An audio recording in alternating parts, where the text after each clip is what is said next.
future. Shape the future. Look to the future. Shape the future. Look to the future.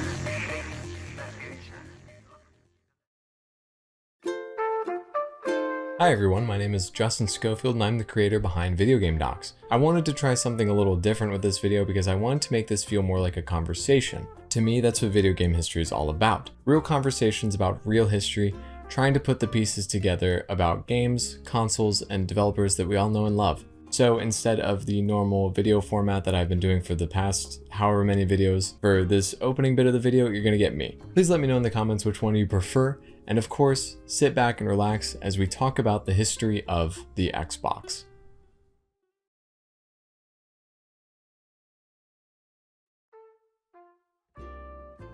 Since the introduction of home console gaming, there have been many companies that have tried to produce, sell, and market a home console, including Panasonic, Commodore, Atari, SNK, and NEC. Even Apple tried to get into the home console gaming industry in the early 1990s.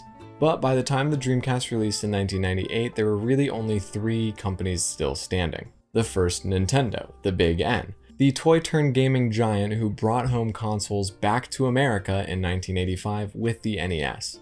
Then you have Sega, the underdog. Sega was the first real challenger to Nintendo. They were able to take back some of the market share with the Genesis through head-on marketing and great games. Then later in the 90s, they unfortunately lost a decent amount of that market share thanks to the 32X, the Sega CD, and of course the Sega Saturn. And last but certainly not least, you have Sony, the CD-ROM giant. After being betrayed by Nintendo, Sony decided not to give up on their home console plans and released the 32-bit PlayStation. The PlayStation of course hit the market, garnering a lot of praise from developers and consumers, making it the powerhouse of the 5th generation. Looming beyond the turn of the millennia, however, there was one more company that wanted to take a jab at the home console industry. One that saw home consoles as a threat to the personal computer landscape. That company being Microsoft.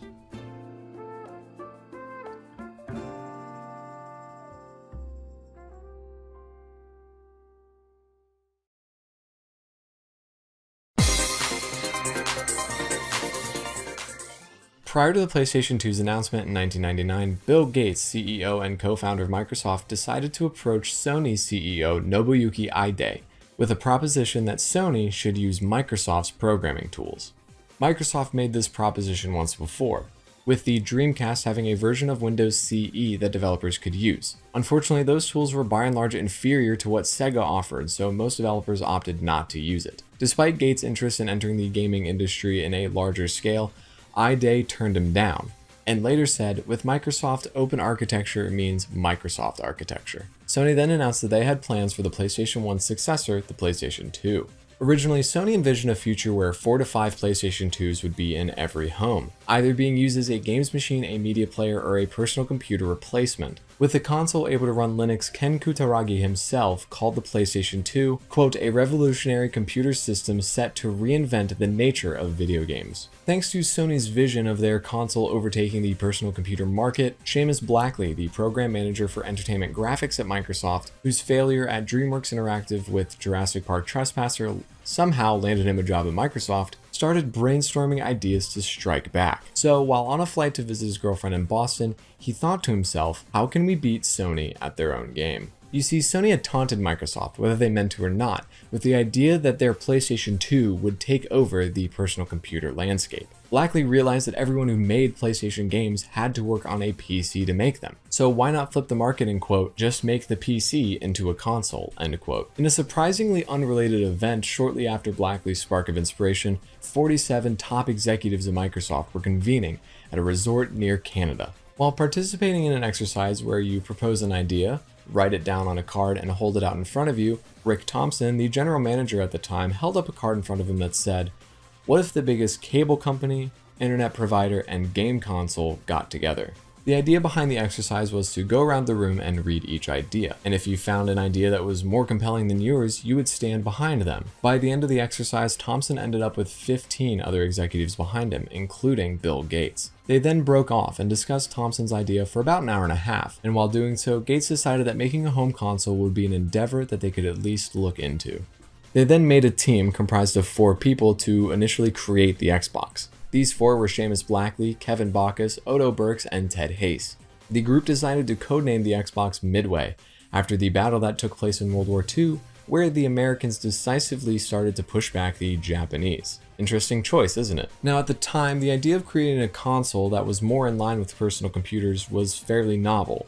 Sega had attempted something like that using off-the-shelf parts with the Dreamcast, and the Xbox was Microsoft's next crack at it. You see, in more recent years, consoles have garnered a lot of attention to how similar they are to today's desktop. With the PS5 and Xbox series of consoles using AMD Zen 2 CPUs and RDNA 2 graphics chips, along with solid-state drives and upgradable storage, these consoles have come a long way from using fully proprietary software and hardware components like their predecessors did. And like I mentioned, the Xbox is the grandfather of that transition. Blackley, Bacchus, Burks, and Hayes all thought that instead of creating a console with custom software and hardware, essentially shoving it down the developers' throats, they instead wanted to meet the needs of developers. If developers had to develop their games using PCs, why not make the console itself more compatible with a PC? Burks himself saw the project as, quote, PC imbued with attributes of a console, end quote.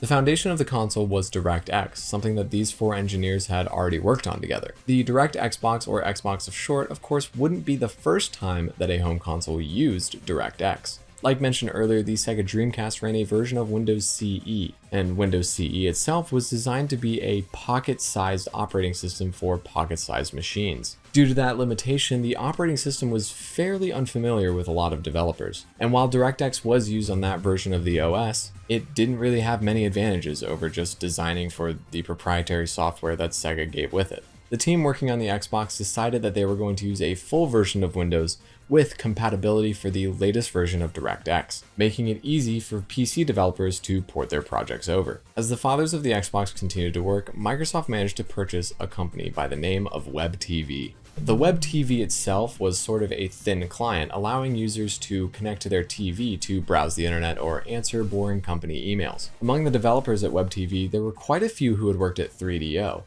the failed attempt at the first CD-ROM based console. With Microsoft now having a team that was able to produce hardware, Microsoft executive Craig Mundy wanted the WebTV team to lead the console initiative. Then on May 5th, 1999, the team led by Seamus Blackley and the WebTV team met in front of Bill Gates and other executives to have a beauty contest. The prototype Xbox was designed using off-the-shelf PC components, including a hard drive, while the WebTV team created a more console-like machine. Using parts from Dell computers, the Xbox prototype was running a full version of Windows, whereas the WebTV team created custom software built off of Windows CE and even wanted to create a custom graphics chip for it. With the teams competing for the green light, Ed Fries, the head of Microsoft Game Studios, decided to vouch for the Xbox. He believed that the hard drive was key to graphics quality and wanted to make the machine stand out. While the hard drive was expensive, Fries also pointed out that the hard drive could be the component they needed to fully enable online gaming. Using online gaming, Microsoft could set themselves apart from Nintendo and Sony. One of the biggest questions Gates had was how easy would it be to port games from PC to each machine. Starting with the Xbox, Blackley spoke up and said that using the DirectX API, it would be incredibly easy. And he would further go on to say that they would be using a full version of Windows, making it even more compatible, mainly because that's what they thought Gates wanted to hear. The WebTV team, of course, was using a version of Windows CE, and while DirectX was used in the Windows CE version for Dreamcast, the WebTV was using a version of Windows CE that wasn't actually compatible with the latest version of DirectX. So porting games from PC to their machine would be fairly difficult. Along with that, a version of Windows CE, no matter the custom graphics chip, wouldn't be able to run games very well at all. At the end of the day, the Xbox team brought bigger ideas and bigger guns. With the promise of making the Xbox compatible with Windows and the use of DirectX, not to mention the top-shelf PC parts, this would allow the Xbox to be incredibly powerful while making it to market quickly. And with that being said, Bill Gates decided to go with Xbox. And as development officially started, the next obstacle in their way was to convince developers and consumers to try Xbox.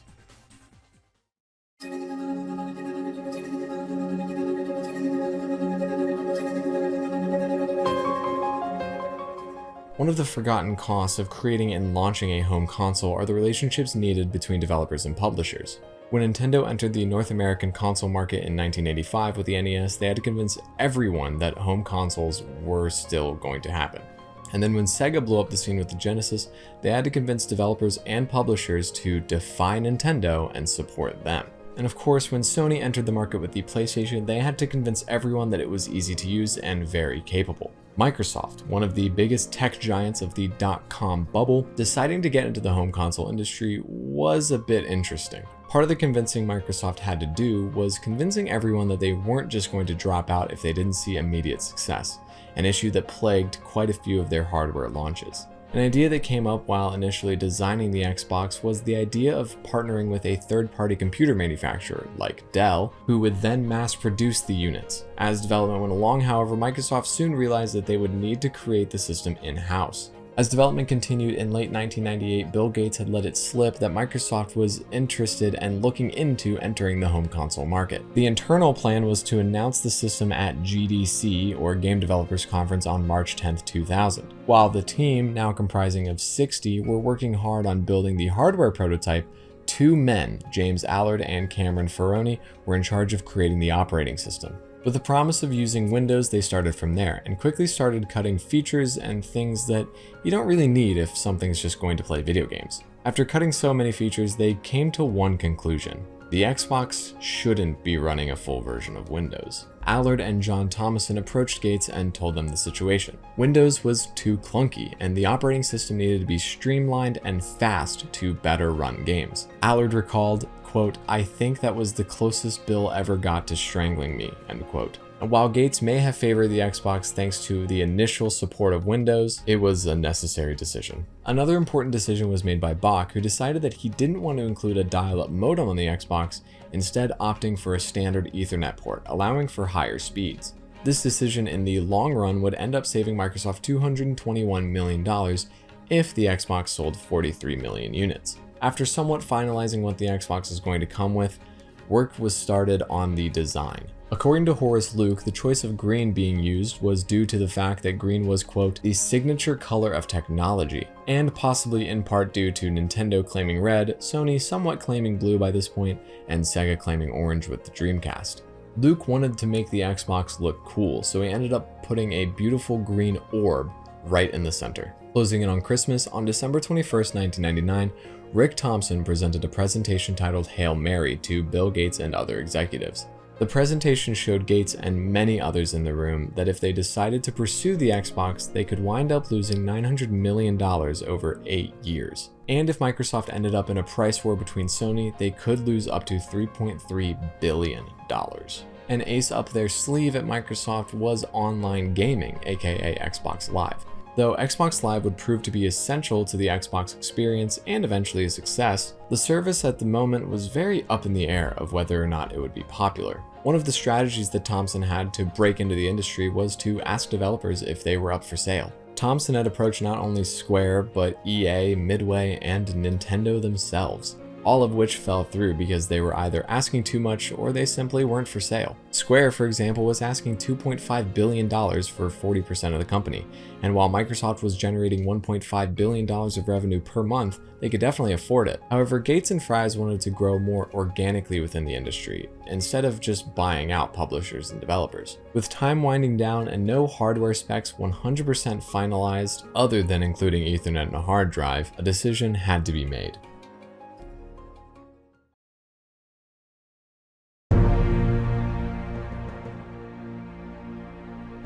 In February of 2000, 1 month before Bill Gates was set to fully announce the Xbox at GDC in March, an all-day meeting was held. The meeting itself forced the cancellation of many Valentine's plans, thanks to it going well into the evening. Quote, "We looked around the table and asked if we wanted to lose billions of dollars over 8 years," end quote. Rick Thompson. Other than financials, Gates grilled Allard and many other team members over dozens of decisions that were made, including Cam Ferroni's idea of letting developers access the Xbox's kernel, allowing for the highest optimization. The entire meeting was a final review for the team, and according to Steve Ballmer, quote, "If we do this, we don't ever revisit this decision. We support these guys," end quote.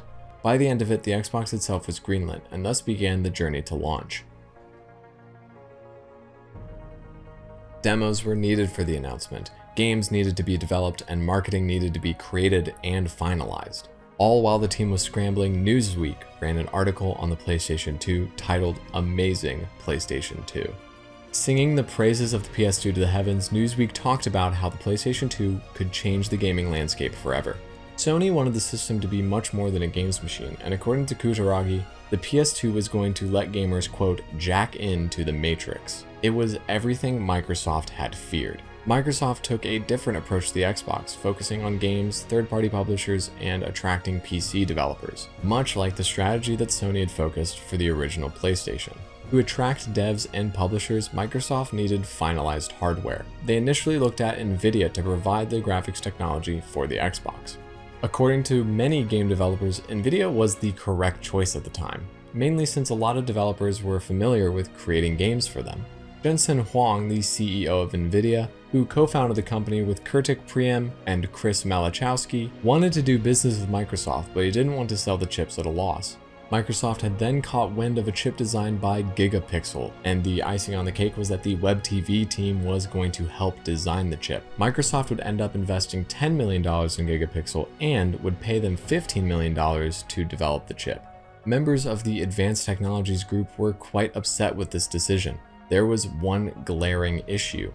The Gigapixel chip itself did not exist whatsoever. It was entirely theoretical. Due to needing time to engineer and create the chip, the launch date of the Xbox was pushed into 2001. As with just about any project ever, changes were made up until the last minute. Nvidia would once again enter the race to produce the graphics, and had a proposal put together. Word of this proposal then leaked to game developers, and these developers told Microsoft that this new Gigapixel chip would not work as well as Nvidia's. Microsoft would end up signing with Nvidia and would pay $48 per chip, or the first 5 million chips, and they would also pay an upfront cost of $200 million.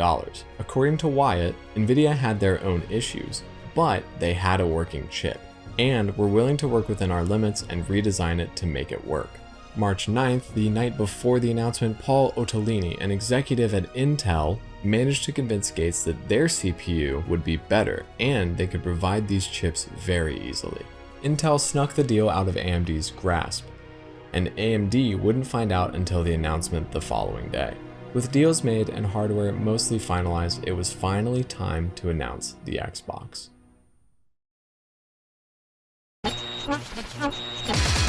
I'm a winner. Pay the front line, take the don'ts. He's coming out again. One of the most electrifying announcements Bill Gates ever made. He had a keynote presentation at the Ready on the Xbox, lasting right around 40 minutes. They showed off a glorious, polished X that looked nothing like the original design, promising a combination of software systems, wanting developers to not have to move data around to different devices to get them to work, and tools to create great games. The X-Box was titled The Future of Console Gaming.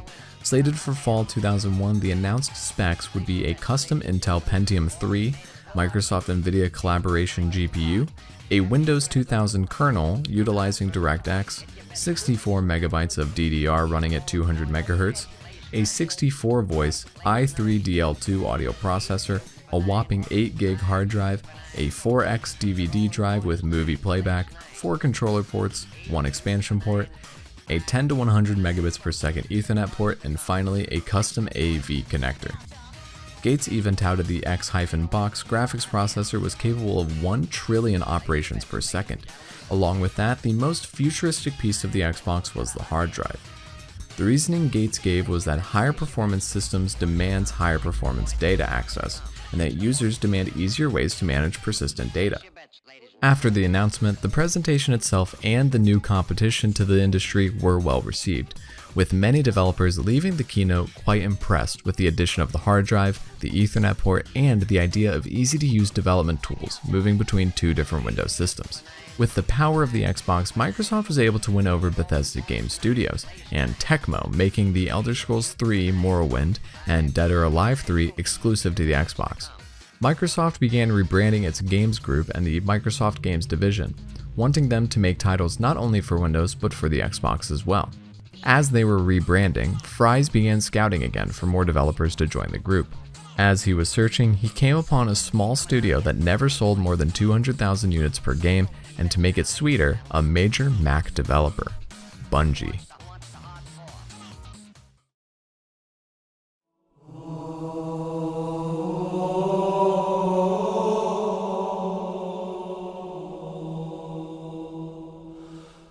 Every memorable console has a killer app. Whether it's at launch or a little after, each major console developer always tries to have at least one blockbuster game to make the console worthwhile. For the N64, it was Super Mario 64. For the Dreamcast, it was Sonic Adventure. Tekken was initially the killer app for the PlayStation, and for the Xbox, it was accidentally Halo. Founded in 1991 by Alex Seropian, Alex would later bring in Jason Jones, a programmer on the game Minotaur: The Labyrinths of Crete, an RPG released in 1992 for Mac OS. The duo would eventually develop and release an FPS titled Marathon in 1994 for Mac OS once again. Having a hit on their hands, Bungie grew and would eventually release a sequel, Marathon 2: Durandal, and then go on to release the Myth series of games, and began releasing their games on both Windows and Mac. Bungie would then announce and show off its next project in the works, Halo. A third-person shooter for Mac and Windows. Steve Jobs was even the one to unveil the game during Macworld 1999, which was held in January 1999. Over a year later, on June 19, 2000, Microsoft, and more specifically Ed Fries, would announce that they had acquired Bungie to become part of the Microsoft game division. With the acquisition, it was revealed that Halo would become a first-person shooter made exclusively for the Xbox. One of the unexpected outcomes was Ed Fries receiving a call from Steve Jobs, who was understandably upset about losing one of his premier Mac developers. With the acquisition coming to a close, Microsoft had plans to release the Xbox in 2001, which meant Bungie had to turn a rough draft of a game into a system seller in less than a year.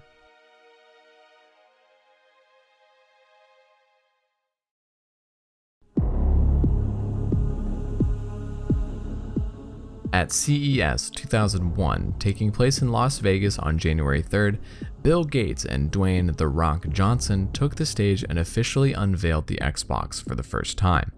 Bill Gates said there's a revolution that's about to take place in game consoles, as he uncovered the Xbox. While technical specifications of the Xbox were previously announced, the final black box design was shown off and was set to release in October, with a massive $500 million marketing campaign. According to The Rock, the Xbox is everything The Rock is. Cutting edge, powerful, exhilarating, and like The Rock, it will be the most electrifying thing coming out this year. An emphasis of the Xbox leading up to its launch in October was the idea that the Xbox was going to help make video games a form of art, and that the Xbox was going to put power in the hands of these artists making their games. As Ed Fries said, "A great book, a great movie, a great play. They are about more than just killing time. We need to create art. If we take that seriously, if we focus on making art, not just entertainment, then I think for the first time we'll deserve to speak to the mass audience and inherit our rightful place as the future of all entertainment." With the Xbox's final design and release date fully announced, there was one more step in the journey, one on the biggest video game stage of all time, E3.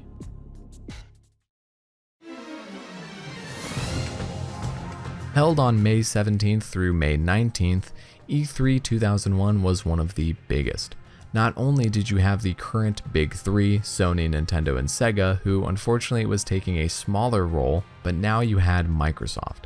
One thing was clear by the time E3 rolled around though, the PlayStation 2 was dominant. No one was too sure how dominant though, and Microsoft was the first to present. Robbie Bach took the stage announcing the Xbox would retail for $299, making it an even match for the PS2's pricing. Bach also announced a delayed release of November 8th, 2001, and a solid launch lineup of 15 to 20 titles.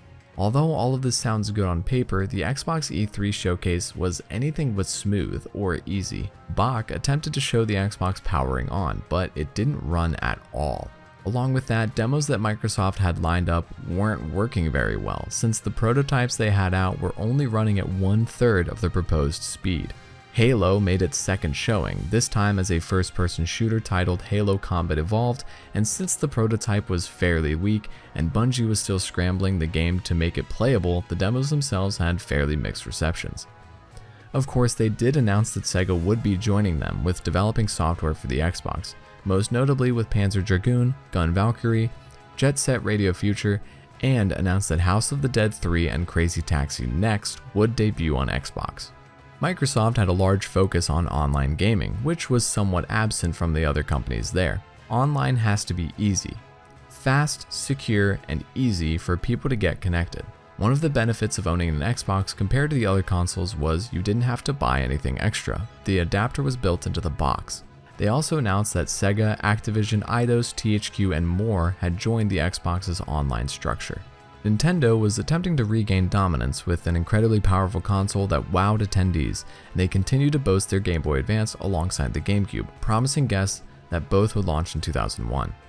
Unfortunately, due to the missteps with the Nintendo 64 and the PlayStation's continued dominance, they had eroded a part of their original fanbase. Across the aisle, Sony managed to knock it out of the park. If you didn't know the PlayStation 2 was a success, you were guaranteed to know after E3 2001. They started off by announcing that the PS2 had already sold more than 10 million consoles since its launch in March of 2000.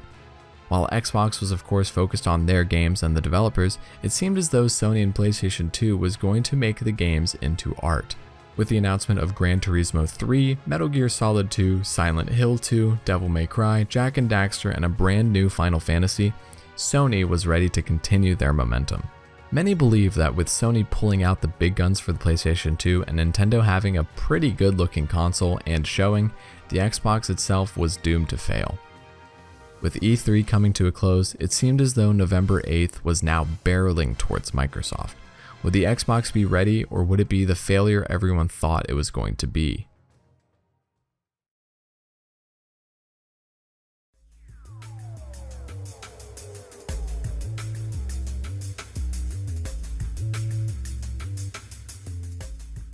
Hype for the Xbox grew as the launch drew closer.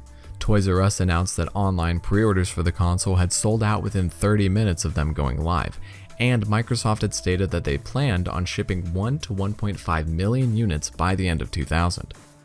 With the launch date moved back to November 15, 2001, the stage was set in the Toys R Us store in Times Square for the midnight launch. Rudolph Giuliani, the mayor of New York, requested that Microsoft continue with their launch plans as a way to bounce back from 9/11, to show that the city was resilient and, quote, open for business and was still the business capital of the world, end quote. As Jay Allard stood on a street corner with white hair and a light green shirt ready to join the launch party, a kid walked up and asked, "Do you know about the Xbox?" "Yeah, I do," replied Allard, continuing to sell the kid on the wonders the console could bring. Bill Gates would join the party, shaking hands with the fans, playing a round of Dead or Alive 3 with now good friend The Rock, and crowds erupting, chanting, "Bill, Bill, Bill." Once midnight struck, the first Xbox was sold to a New Jersey native who had been waiting in line for 12 hours. With that, the Xbox was fully released.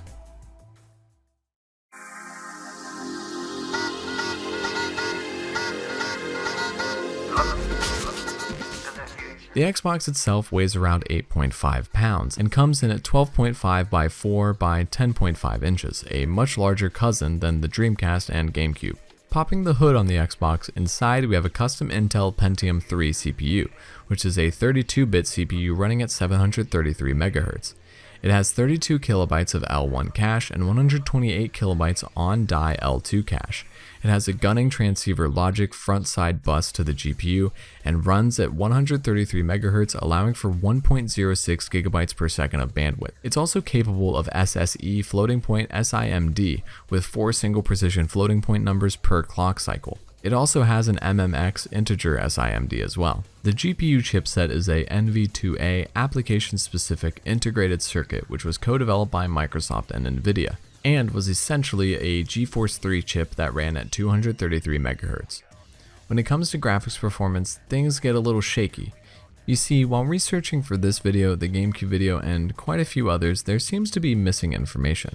Gaming history is weird, there are tons of things missing and tons of speculation. games completely wiped from memory, and versions of games dating years before their release.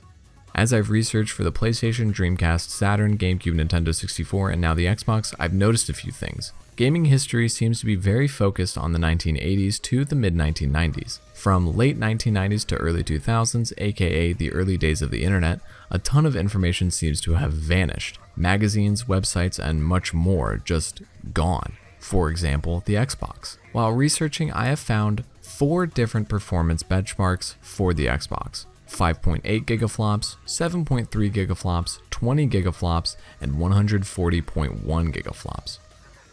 If we look at the 5.8 number, we find that we can dig through the history of NVIDIA GPUs, find the NVA2, aka the Xbox GPU, and right there it says 5,800 mega operations per second, or 5.8 gigaflops.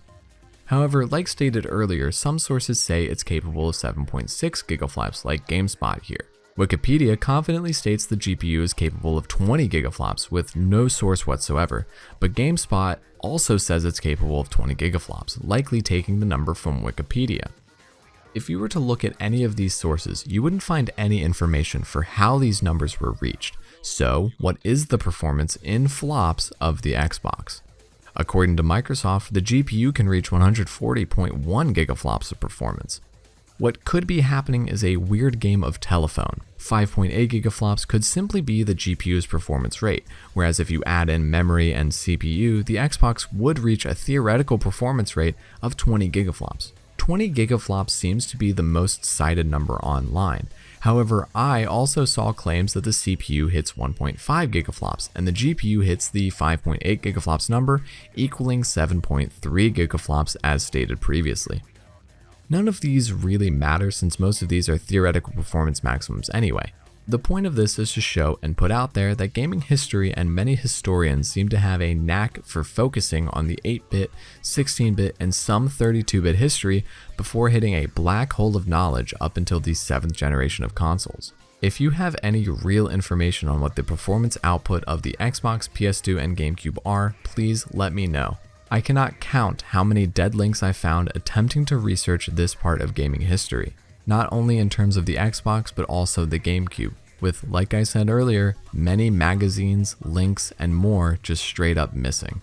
In regard to raw GPU performance, we commonly find the Xbox landing in second place behind the GameCube and in front of the PlayStation 2, though all of these trade blows and top spots frequently.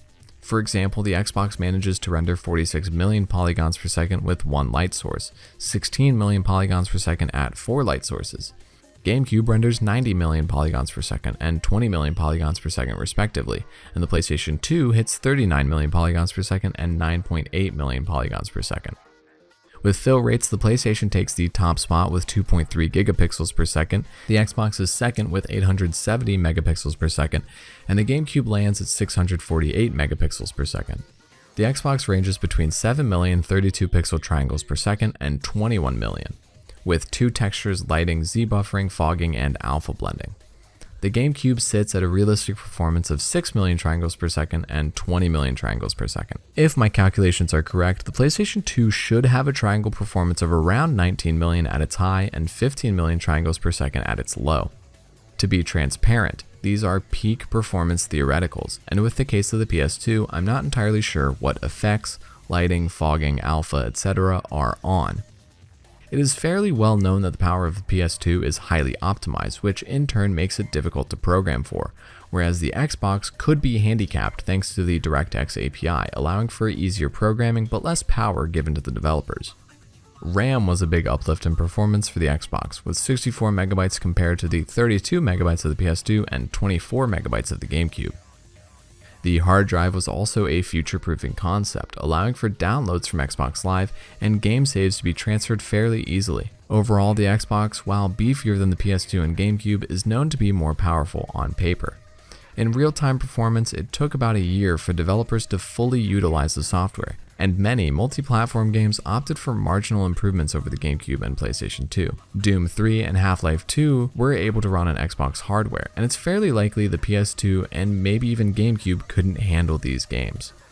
For audio, the Xbox had the NVIDIA MCPX, aka the Soundstorm, which had a Wolfson Microelectronics XWM9709 AC97 audio codec, integrated Parthos digital sound processor for real-time Dolby digital encoding, 64 3D sound channels with up to 256 stereo voices, MIDI DLS2 support, and Dolby Surround and Dolby Digital Live 5.1 support. As for ports, we have 4 standard Ethernet ports, an AV connector, a power connector, and of course the coveted Ethernet port. The Xbox supports display resolutions of 480i, 480p, 576i, 720p, and even 1080i. It did run with the DVD-ROM, which supports DVD movie playback, but you needed an add-on titled the Xbox DVD Movie Playback Kit. Inside, you can also find a whopping 8GB or 10GB hard drive running at 5400 RPM on a FAT-X file system. As for the controller, at launch you had this beast. Titled the Duke in today's lingo, it features twin thumbsticks, a squishy D-pad, 4 diagonally tilted face buttons, a start and select, and 2 analog triggers on the back. It also has 2 accessory slots, commonly used for a memory card that used solid-state technology to transfer saves, or headsets to chat on Xbox Live. This controller is awful to hold, is incredibly bulky, and was even awarded the Guinness World Record for the biggest controller in the Guinness World Records Gamers Edition 2000. Microsoft would later redesign the controller as the Controller S, which was sleeker and better fitting. The games available at launch were as follows: 4x4 Evo, Air Force Delta Storm, Arctic Thunder, Cell Damage, Dark Summit, Dead or Alive 3, Fusion Frenzy, Halo Combat Evolved, Mad Dash Racing, Madden NFL 2002, NASCAR Heat 2002, NASCAR Thunder 2002, NHL Hits 20-02, Oddworld Munch's Odyssey, Project Gotham Racing, Shrek, Test Drive Off-Road Wide Open, Tony Hawk's Pro Skater 2X, and Trans World Surf. The Xbox had a successful launch, and according to Robbie Bach, it had sold 1.5 million units in its first season. A surprise to many people, Halo was the launch game consumers fell in love with. With its intense combat, beautiful art, and great music, Halo became a sleeper hit for the Xbox. One of the major negatives for the Xbox was that every unit sold at $299 initially, but Microsoft was losing about $126 per machine, since it cost about $425 to produce the console. Microsoft planned to launch the Xbox in Japan before launching in Europe, releasing on February 22, 2002. The Xbox hit the Japanese market to very little fanfare. Having to compete with the PS2 and GameCube in their home country, the Xbox ended up selling a total of 190,000 units 2 months after it launched. The console's price, lack of games targeted towards the Japanese market, and the sheer size of the console, making it difficult for Japanese families to fit it in their smaller living spaces, contributed to the low sales. Europe would eventually get the Xbox on March 14, 2002. It didn't set Europe on fire in terms of sales, and by April of 2002, Microsoft was caught in a pricing war with Sony, having to lower the Xbox to $199 to match the PS2. This price cut caused further losses for Microsoft, since they were unable to manufacture the Xbox for a lower price. Microsoft was still focused on delivering great software, and one way of delivering that was to buy out a company called Rare. Rare, also known as Rareware, is most famous for the Donkey Kong Country series, Banjo-Kazooie series, Perfect Dark series, and GoldenEye 007. They were one of Nintendo's premier second-party studios. However, Nintendo hadn't bought them out for whatever reason. By 2000, Rare began looking for a potential buyer, and they ended up being caught in a bidding war between Nintendo, Activision, and Microsoft.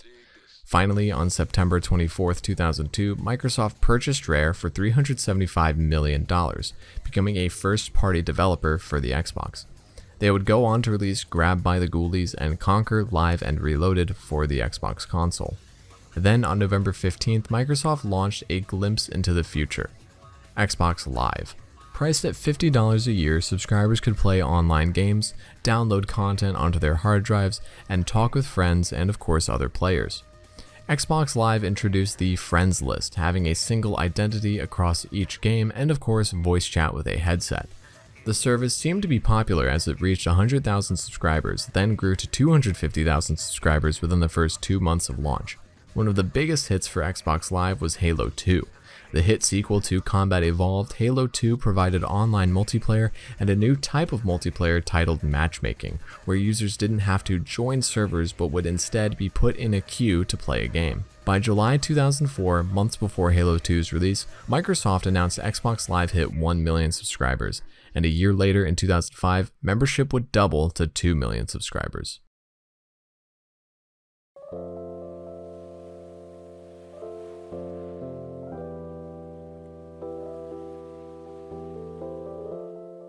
The Xbox made strides in online gaming and took a turn to create a console that was more akin to a PC, not only for Microsoft to benefit, but to have developers and consumers benefit as well. Unfortunately, in the 6th generation of consoles, nothing could beat the PlayStation 2. Microsoft didn't do anything inherently wrong. They had a solid launch lineup, with Halo becoming a smash hit, an easy to develop for console with amazing specifications thanks to off-the-shelf parts, a solid marketing plan, and not to mention the huge marketing budget, and making Xbox look cool.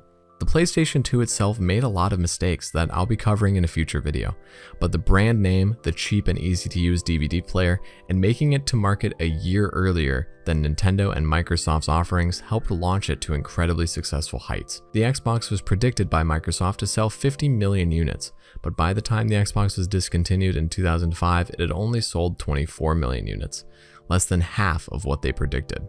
16 million of those units came from North America alone, with 6 million coming from Europe and only 2 million consoles being sold in Asia and Pacific. It did manage to take second place in the 6th generation, coming ahead of the GameCube, which sold 21 million units, and ahead of the Dreamcast, which only sold 10.6 million units. But it was a distant second, with the PS2 managing 155 million units by the time the console was discontinued. Microsoft wound up losing a total of $4 billion on this unique take on consoles. Its legacy remains within the industry, making consoles less proprietary and more focused on easy-to-use PC-like hardware. Considering today's consoles are made with off-the-shelf parts using AMD Zen CPUs and AMD GPUs for the PS5 and Xbox Series X and Series S, hard drives or solid-state drives built in, with online functionality almost required, it's easy to see the inspirations from the original Xbox. Not to mention how the Xbox Series console more closely resembles what Microsoft wanted when they initially thought of breaking into the industry: a living room Windows machine made for gaming. While initially a huge financial loss, the original Xbox taught Microsoft many things about the gaming industry, lessons that they would ultimately need to take the fight back to Sony with the next generation of consoles.